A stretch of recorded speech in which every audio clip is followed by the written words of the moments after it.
આજની ધર્મકથા. પ્રણામ. પંડિત વીર વિજયજી મહારાજ, એમના ચરિત્રનો આજે અંતિમ દિવસ. 155-156 દિવસથી એમનો સ્વાધ્યાય, એમની 64 પ્રકારી પૂજાનો સ્વાધ્યાય, અને છેલ્લા 2-3 દિવસથી એમના ચરિત્રનો સ્વાધ્યાય. ગઈકાલ સુધી આપણે જોયું કે જ્યારે વાત કચેરી સુધી પહોંચી, ઢુંડક ઋષિઓ, મૂર્તિ પૂજાના વિરોધી, અને એ સમયે રાજનગરની અંદરમાં લોકોની વચ્ચે જ્યારે ધમાસાણ ઊભું થયું એવી શક્યતા લાગતી હતી, અને વીર વિજયજી મહારાજ સાહેબે એ બીડું ઝડપ્યું અને સામે ચડીને એમણે આ વાદ ઊભો કરવાની અનુમતિ માંગી અંગ્રેજો પાસે. વિદ્વાનો બેસા, એક બાજુ જેઠા ઋષિ વગેરે સ્થાનકવાસી સાધુઓ, બીજી બાજુ વીર વિજયજી મહારાજ અને અન્ય સંવેગી સાધુઓ. વાદ શરૂ થયો. શરૂઆતમાં તો શાસ્ત્રને અનુસારે જેઠા ઋષિએ પ્રશ્નો પૂછવાના શરૂ કર્યા. એક પ્રશ્નોના વેધક અને સ્પષ્ટ સચોટ જવાબ વીર વિજયજી મહારાજ સાહેબ આપવા લાગ્યા. મૂર્તિ પૂજા નિષિદ્ધ છે એવી વાત જેઠા ઋષિએ શાસ્ત્રમાં છે એવું કહ્યું, અને પંડિત વીર વિજયજી મહારાજ સાહેબે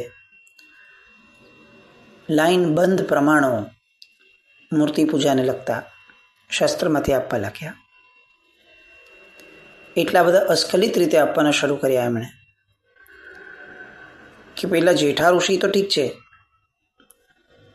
જે વિદ્વાન બ્રાહ્મણોને ન્યાય આપવા માટે રાખ્યા હતા, એ બધા પણ સ્તબ્ધ થઈ ગયા. વીર વિજયજી મહારાજ સાહેબની પ્રજ્ઞા, વીર વિજયજી મહારાજ સાહેબની શૈલી, વીર વિજયજી મહારાજ સાહેબની છટા, એમનો આત્મવિશ્વાસ અને શાસ્ત્રાભ્યાસ, એ બધું ગજબ રીતે બધાના મગજ ઉપર છવાવા લાગ્યું. હવે વાત આવી વીર વિજયજી મહારાજ સાહેબની.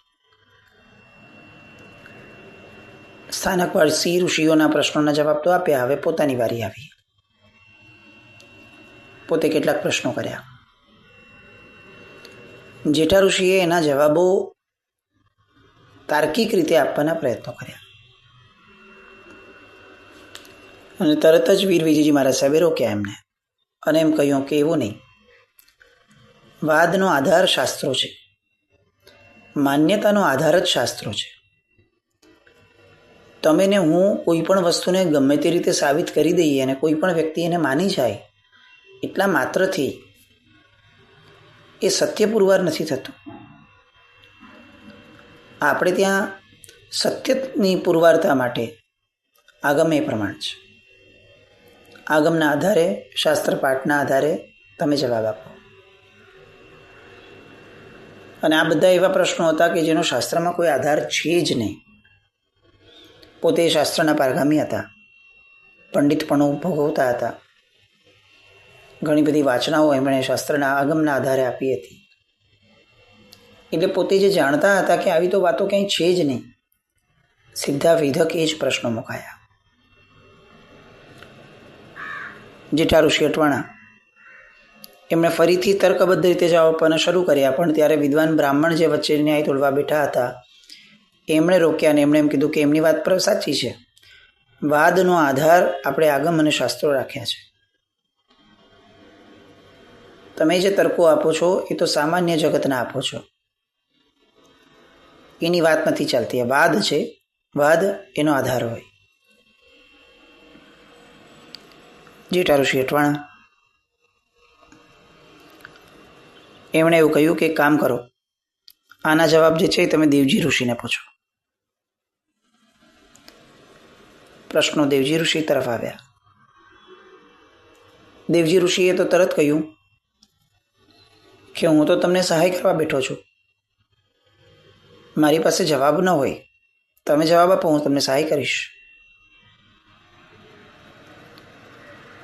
દેવજી ઋષિએ ફરી પાછા ત્રીજા ઋષિ તરફ દોડ્યું. એમ કરીને 4 જણા અંદર અંદર થોડા બાખડ્યા. આ બાજુ આ તક જોઈ અને વીર વિજયજી મહારાજ સાહેબે બીજા 7 પ્રશ્નો મૂક્યા. હવે તો આ બધા માટે બહુ વિલખા પડવાનો વારો આવ્યો. એટલે એકબીજા ઉપર દોડવાનું શરૂ કર્યું. અંદર અંદર જ બાખડ્યા કે તમે આવા વાદમાં આવ્યા જ શું કામ? આ આવ્યા તો આપણે આટલી બોટપ અનુભવવી પડી. એનો દોષારોપણ પણ એકબીજા ઉપર આવ્યો. અંતે અંગ્રેજોએ આ લોકોને ઠપકાર્યા. પંડિત વીર વિજયજી મહારાજ સાહેબ અને સંવેગી સાધુ પરંપરા એમને મૂર્તિ પૂજાની બાબતની અંદરમાં વિજેતા જાહેર કર્યા. આ ઋષિઓને, ઢુંડક ઋષિઓને દંડ કર્યો એમના પક્ષને, અને એમને રાજનગરમાંથી કાઢી મૂકવાનો આદેશ કર્યો.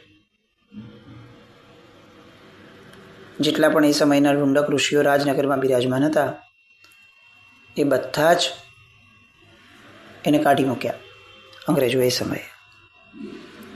પંડિત વીર વિજયજી મહારાજ સાહેબ અને સંવેગી પરંપરા એનો મૂર્તિ પૂજાનો જે મત હતો એનો જય જયકાર થયો. આખું રાજનગર એ ફરીથી આ મૂર્તિ માર્ગની અંદરમાં પુનઃ પ્રસ્થાપિત થયું. કદાચ વધુ સારી રીતે થયું. વીર વિજયજી મહારાજ સાહેબના જીવનનો આ એક અભૂતપૂર્વ પ્રસંગ કે જે નિયરેસ્ટ ભૂતકાળની અંદરનો વાદ માટેનો બહુ જ આધારભૂત પ્રસંગ ગણાય. આજે પણ કોઈને પણ મૂર્તિ પૂજાને લગતા પ્રશ્નો હોય છે તો આ વાદ જે છે એના પ્રશ્નો, એના જવાબ સંસ્કૃતમાં છે, પણ એ બધા બહુ મોટો આધાર બનીને રહે છે. પંડિત વીર વિજયજી મહારાજ સાહેબે જેમ કાવ્ય કૃતિઓનું યોગદાન આપ્યું છે એ તો અજોડ છે જ, પણ એમની મેઘા શક્તિ એ ફક્ત કાવ્ય શક્તિ પૂરતી મર્યાદિત ન હતી. એમની આગમ પ્રજ્ઞા એ પણ કેટલી સર્વશ્રેષ્ઠ હતી એની આ વાત. સાહેબના જીવનનો હજી એક પ્રસંગ જે એમના જીવનની એક બીજી જ બાજુને, બીજી જ દિશાને ઉજાગર કરે છે. રાજનગરમાં ઇન્દ્રકોટ, લોકો એને અંદરકોટ કહે, ત્યાંથી આગળ જતાં દોશીવાડાની પોળ આવે અને એમાં ગોસાઈજીની હવેલી, એમાં આગળ જતાં કસુંબા વાડ આવે અને ત્યાં ડેલાનો ઉપાશ્રય. આ ડેલાના ઉપાશ્રયની અંદરમાં વીર વિજયજી મહારાજ સાહેબ બિરાજમાન. ગોસાઈજીની હવેલી અને આ બંને નજીક હોવાના કારણે વીર વિજયજી મહારાજ સાહેબ અને ગોસાઈજી આ બંનેની અંદર મૈત્રી બહુ જ સારી. એકબીજાને મળવા જાય, એકબીજાની માન મર્યાદાઓને બધું જાળવે, સરસ રીતે સંબંધ ચાલતો. આમ જોવા જઈએ ને તો વીર વિજયજી મહારાજ સાહેબની રચનાઓની અંદરમાં પણ ક્યાંક ને ક્યાંક એ સમયની આ પુષ્ટિ માર્ગની છાંટ વર્તાય, પ્રચલનમાં હતી. એટલે સામાન્ય એક્ઝામ્પલ્સ પણ અપાય તો એ પ્રમાણે કેટલાક અપાયા હોય. એમની કીર્તનની એક ઢાળ છે જેની અંદરમાં લખ્યું છે કે એ ઊંચો અને અલબેલો રે કામણગારો કાનુડો.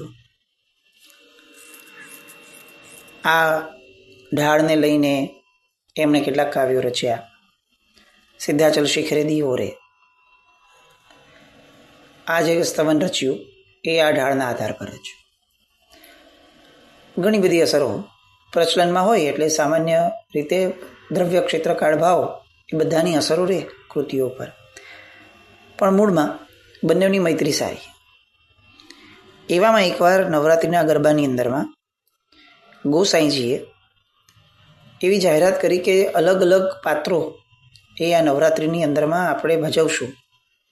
એમાં એક દિવસ જૈન સાધુનું પાત્ર આપણે ભજવશું. નવરાત્રિનો ભવ્ય ઉત્સવ એમાં ગરબા ઉપરાંત જાત જાતના ખીલને નાટકો થતા, અનેક પાત્રો ભજવાય.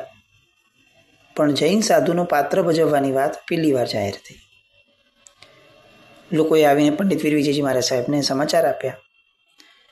સાહેબે તરત કેવડાવ્યું કે તમારે રાત્રે ભવાઈને લીલાને બધું જે તમારું હોય એ તમારો વિષય છે, પણ જૈન સાધુનું પાત્ર તમે નહીં ભજવતા.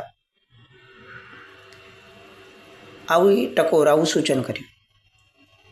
જે શ્રાવક દ્વારા કહીને મોકલાવ્યું એ શ્રાવકની સામે ગોસાઈજી ફક્ત હસ્યા અને એમણે એમ કહ્યું કે ભાઈ ના, આ વખતે અમારી જાહેરાત થઈ છે તો એ પાત્ર તો અમે ભજવશું. ફરી પાછી વીર વિજયજી મહારાજ સાહેબે એ ટકોરને દોહરાવી અને કહ્યું કે મારી વિનંતી છે કે તમે આ ન કરતા. તમે સ્ટેપ બાય સ્ટેપ જુઓ. આ મહાત્મા, વિદ્વાન પુરુષો, જ્ઞાની પુરુષો, શક્તિવંત પુરુષો, એ બધાની જીવન પદ્ધતિ કેવી છે. બહુ જ સામાન્ય મૈત્રી સહજ ભાવથી પેલા ટકોર કરી. પછી પણ જ્યારે બહુ પ્રતિભાવ ના આવ્યો તો એમણે વિનંતી કરી. પછી નવરાત્રિનો સમય થયો. ગોસાઈજીએ તો કંઈ બહુ ભાવ ના આપ્યો. માન્યા નહીં કે એમાં શું વળી, હવે એક પાત્ર તો ભજવાનું છે, થોડું મનોરંજન થાય, આનંદ આવે. એ ન માન્યા. એક વ્યક્તિને એમણે તૈયાર કર્યો, જૈન સાધુના કપડાં પહેરાવ્યા, એવી જ રીતે દાંડો આપ્યો, પાત્રા આપ્યા, બધું જૈન સાધુ જેવું. પંડિત વીર વિજયજી મહારાજ સાહેબને આ સમાચાર મળ્યા. સાંજનો સમય હતો. એક શ્રાવકને એમણે બોલાવ્યા અને એમણે એમ કહ્યું કે આ વાસક્ષેપની પડીકી જે છે ને એ તમે લઈને જાઓ, અને જેવું કોઈ એ પાત્ર ભજવવાનું શરૂ કરે, તમારે બહુ જોવું નહીં આજુબાજુ, અને કોઈ ન દેખતું હોય અથવા બહુ ધ્યાન ન જાય લોકોનું, એ રીતે એ વ્યક્તિ ઉપર વાસક્ષેપ આ પડીકામાંથી કાઢીને છાંટી દેજો. આટલું બધું લોક જામ્યું હોય એમાં તો શું ખબર પડે કે કોણ આવ્યું ને કોણ ગયું. એ ભાઈ બાજુમાં ગયા અને જેવા તૈયાર હતા પાત્ર ભજવવાવાળા, એ જેવા આગળ આવવાનો પ્રયત્ન કરે એ પહેલાં આવી રીતે વાસક્ષેપ છાંટી દીધો શ્રાવકે. જેવો વાસક્ષેપ એના શરીર પર પડ્યો, એના અંગે અંગની અંદરમાં હજારો વીછી ડંખ લેતા હોય એવી બળતરાઓ પડી. કાળી ચીસ નીકળી, બચાવો બચાવો. દાંડો ગયો હાથમાંથી, પાત્રા ફેંક્યા, પોતે ગલોટીઓ ખાવા લાગ્યો સ્ટેજ ઉપર જ. આખી જે ત્યાં ભરાયેલી હતી મંડળી એ વિખરાવા લાગી. લોકો વિચારવા લાગ્યા કે અચાનક શું થયું, કોઈ સંદેહજનક વસ્તુ ન મળે, કાંઈ નહીં, એને અચાનક આટલું બધું. ગોસાઈજી સિંહાસન પર બેઠેલા તરત સમજી ગયા કે આ વીર વિજયજી મહારાજ સાહેબનું કારસ્થાન હશે. આવી તાકાત એમના વગર બીજા કોઈની ન હોઈ શકે. તરત જ એમના માણસોને મોકલ્યા અને સાહેબ પાસે મોકલાઈને કેવડાવ્યું કે બાપજી માફ કરો, ખમ્મા કરો, આ માણસને સાજો કરો, નહીં તો કમોતે મરી જશે આ.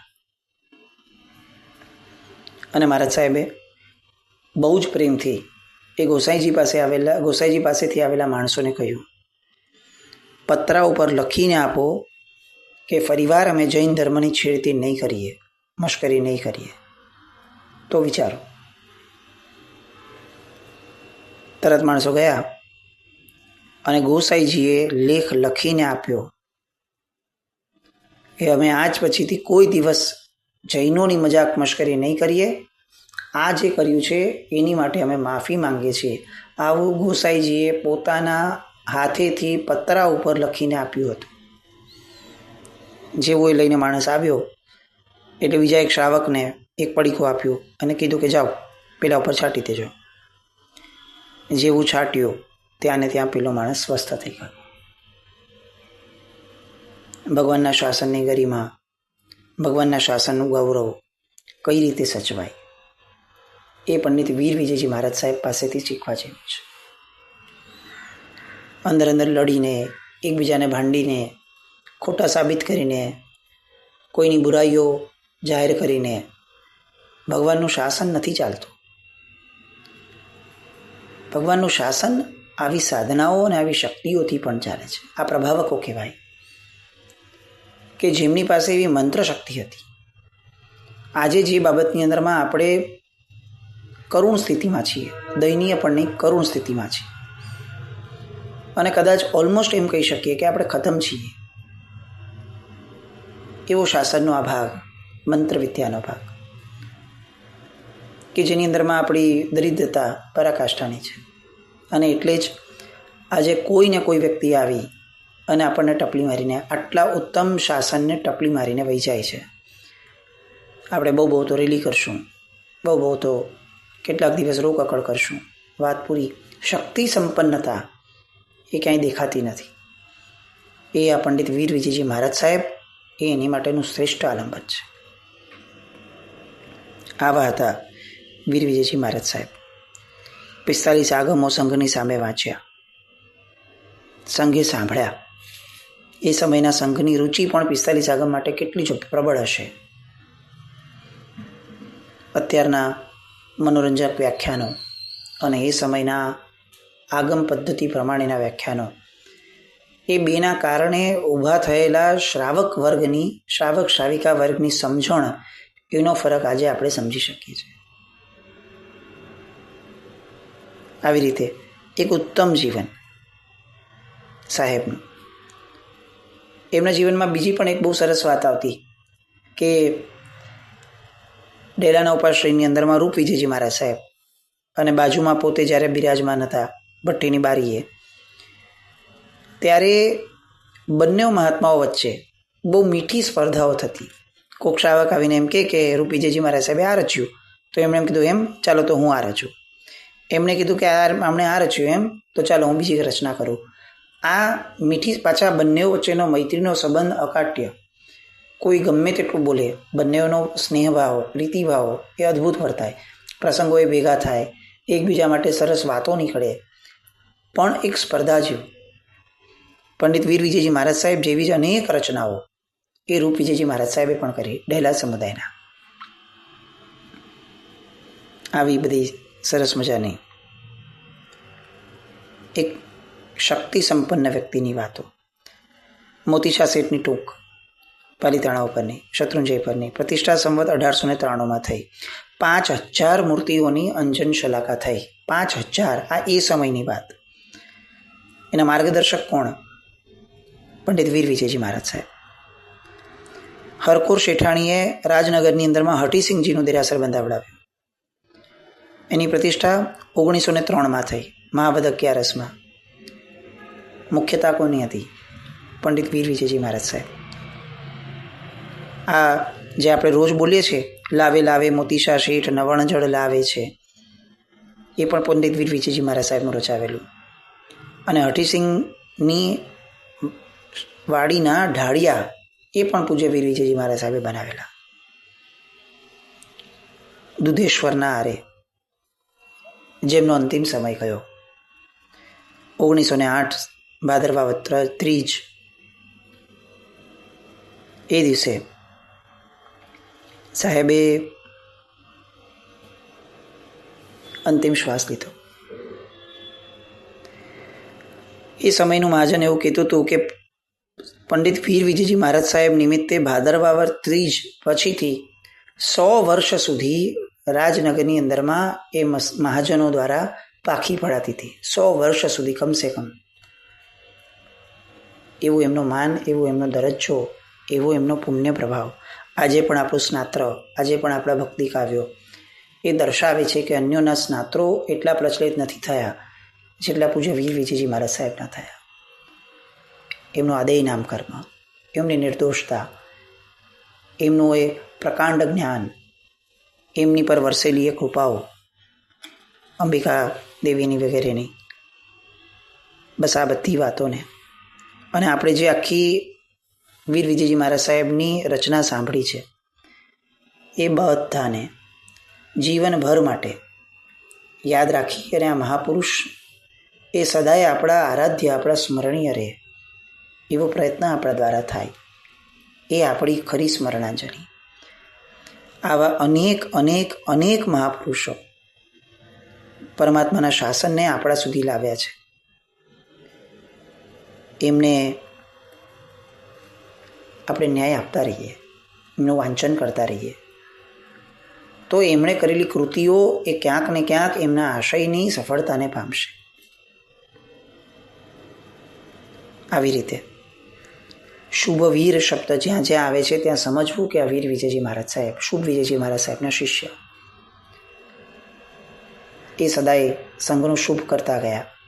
આપણે ઈચ્છીએ કે એમના જ દ્વારા શુભતાને પામેલો એ સંઘ એક એમને જેવી શુભતા જોઈતી હતી એવી શુભતાને પામે. અને આ 64 પ્રકારની પૂજા આપણા કર્મ સાહિત્યને, આપણા હૃદયની અંદરમાં આપણા શ્રદ્ધાને દ્રઢ બનાવે, આપણી કર્મ પરની શ્રદ્ધા અકાટ્ય બને. એક એક કર્મને બહુ સૂક્ષ્મ રીતે આપણે સમજ્યું છે, એની સ્થિતિ, એનો બંધ, એ બધી વાતો જેટલી થઈ શકે એટલી ઘૂંટીએ.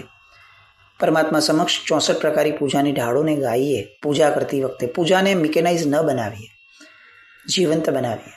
જે આશયથી કરવાની છે એવા આશયો. એક બહેન છે બેંગ્લોરમાં, 64 પ્રકારની પૂજાનું આપણું વિવેચન શરૂ થયું ત્યારથી લઈને અત્યાર સુધી જે અભિષેક પૂજા છે, તો અભિષેક પૂજાને લગતા જેટલા બધા આશયો આવ્યા, કેટલા બધા આવ્યા, દરેક કર્મની પૂજાના અલગ અલગ, એ બધાનું નોંધ કરવાનું કાર્ય શરૂ કરે છે.